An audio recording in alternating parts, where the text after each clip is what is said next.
आज आमी काँचकलार खोसा बाटार रेसिपि देखाबो।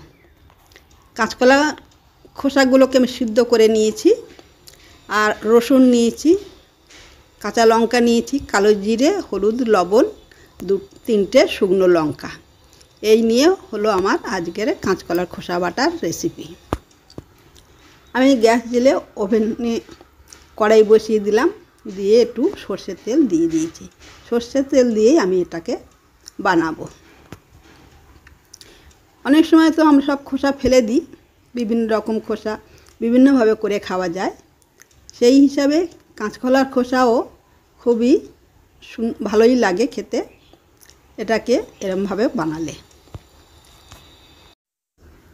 তেল গরম হয়ে গেছে, আমি লঙ্কা তিনটে তেলের মধ্যে দিয়ে দিলাম। আগে লঙ্কা তিনটে আমি ভাজা করে তুলে নিচ্ছি। এটা একটু লাল লাল করে ভাজা করে নিয়ে নিলাম, নিয়ে এটাকে আমি এবারে একটা পাত্রে তুলে রাখছি। ওই তেলেই আমি ফোড়ন দিয়ে দেব। কালো জিরে নিয়েছি, কালো জিরের ফোড়ন।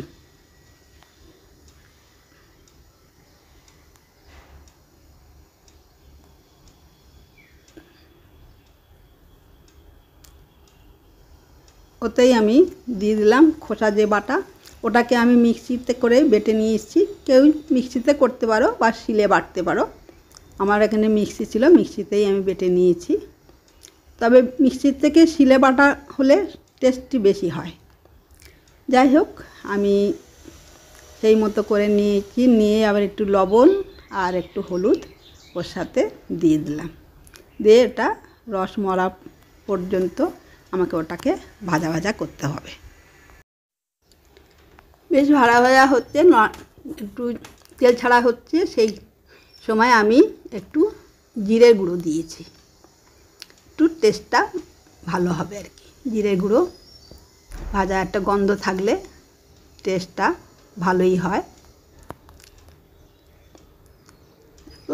একটু তেল বেশি লাগে, কিন্তু ওইটাকে খোসাটাকে যত ভাজা হবে, তত ড্রাই করে নেওয়া হবে যত, তাহলে বেশি ভালো লাগবে। একটু ওটা ধীরে ধীরেই করতে হয় ভাজাটা। এবার যে শুকনো লঙ্কা আমি তিনটে নিয়েছিলাম, ভেজে নিয়েছিলাম, সেটাকে আমি হাতে গুঁড়িয়ে আমি ওতে দিয়ে দিলাম। ভাজা লঙ্কার একটা সুন্দর গন্ধ হবে, সেই কারণে। ভাজা আমার প্রায় শেষের দিকে, ভালো সুন্দর হয়ে গেছে, রস অনেক শুকনো হয়ে গেছে। ওতে সামান্য একটু কাঁচা তেল দিয়ে দিচ্ছি। কাঁচা তেল দিলে কাঁচা তেলের একটা যে গন্ধ, ওটা ভালোই লাগে। এটা আমি তাই কাঁচা তেল দিলাম, অবশ্যই এটা ভালো লাগবে, তোমাদেরও ভালো লাগবে। আমাদের ভালো লাগে তাই আমরা কাঁচা তেল দিলাম, দিয়ে একটু দেখালাম। এতে সামান্য মিষ্টি দেওয়া যায়, যদি আর কি একটু মিষ্টি মিষ্টি ভাব কেউ খেতে চাও, অবশ্যই সামান্য মিষ্টি দেওয়া যায়।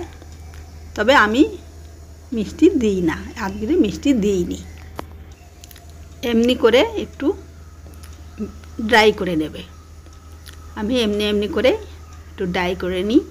যত ড্রাই করা হবে গরম ভাতে খেতে ভালো লাগবে। এবার আমার হয়ে গেছে রেডি। আমি গ্যাস অফ করে দিয়েছি। আমি এবার এটাকে তুলে নিলাম। এবারে গরম গরম ভাতের জন্য রেডি হয়ে গেছে আমার কলার রেসিপি, কলার খোসা।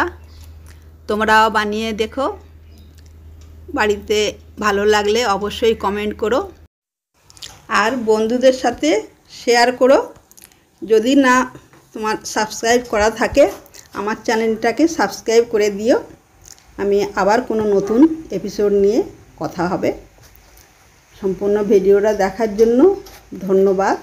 ভালো থাকো, সুস্থ থাকো।